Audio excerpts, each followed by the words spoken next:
deux États au plus haut niveau sont engagés dans la matérialisation de ce projet qui va relier les deux capitales les plus proches au monde, à savoir Kinshasa et Brazzaville.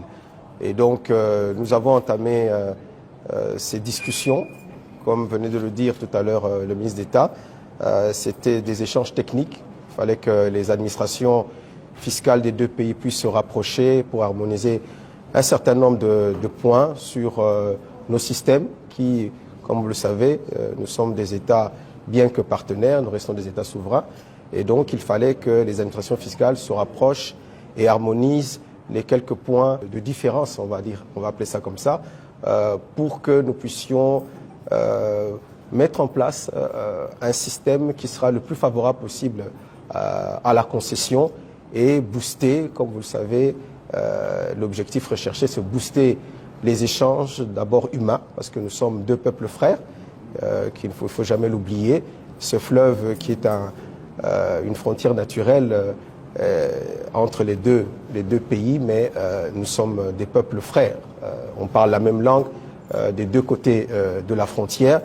Donc, il s'agit là de booster les échanges humains, mais aussi les échanges économiques, parce que l'Afrique a tout à gagner à être interconnectée et ainsi à booster les échanges économiques pour le plus grand bien de nos populations. Aujourd'hui, les évaluations techniques qui ont été faites, les études portent la hauteur du projet autour de 700 millions de dollars. Mais il faut bien savoir qu'il s'agit ici d'une première étape, parce que c'est un projet qui est appelé à évoluer, parce qu'il y a des projets qui vont venir s'arrimer à ce projet principal. On parle aujourd'hui de l'aspect ferroviaire aussi qui sera à un moment donné pris en compte. Donc à ce stade, on peut parler d'un budget d'autour de 700 millions de dollars américains. Une séance de travail autour de la Première ministre, le chef du gouvernement, le ministre d'État, les autres ministres de la RDC et le ministre de l'économie et du plan de la République du Congo, autour d'une question essentielle qui est en réalité une étape à mettre en place pour aller vers le projet de construction du pont route-rail sur le fleuve Congo entre Brazzaville et Kinshasa. Il s'agissait de regarder et voir comment harmoniser le système financier, fiscal et douanier.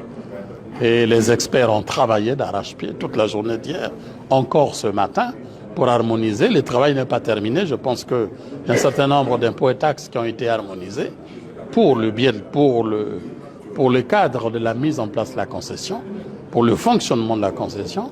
Il leur reste encore d'autres impôts et taxes, évidemment, à harmoniser pour que cela soit favorable aux investisseurs, puisqu'il s'agit d'une concession, donc d'un partenariat entre les deux États, y compris entre les privés au niveau international.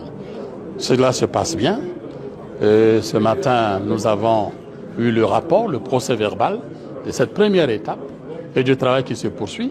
À la fin du mois, nous aurons l'ensemble des conclusions des experts liées donc à ce travail-là sur le régime financier, fiscal et douanier.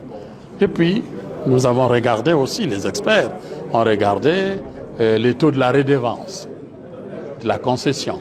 Là aussi, un examen minutieux qui nous amène effectivement à travailler et faire des propositions de telle sorte que, tout aussi flexible pour booster les investisseurs, là, évidemment, les investisseurs auront aussi à faire éventuellement les propositions autour de cette question. Donc, les États sont flexibles et pour booster l'investissement et la réalisation de ce projet. Et enfin, l'intervention des bailleurs de fonds, notamment la Banque africaine de développement et d'autres bailleurs dans le financement de ce grand projet, ces grands projets, y compris les routes d'accès au pont route-rail. Le chronogramme va se mettre en place au fur et à mesure. La question la plus importante aujourd'hui, c'est d'harmoniser la concession, qui va être à travers l'ensemble du régime. Une fois la concession harmonisée, l'appel d'offres sera lancé. Et donc, c'est l'appel d'offres pour sélectionner cette fois-ci le concessionnaire. Parce qu'il y a déjà eu un appel d'offres de présélection. Il reste 5 groupements d'entreprises ou entreprises qui vont soumissionner pour aller vers la sélection.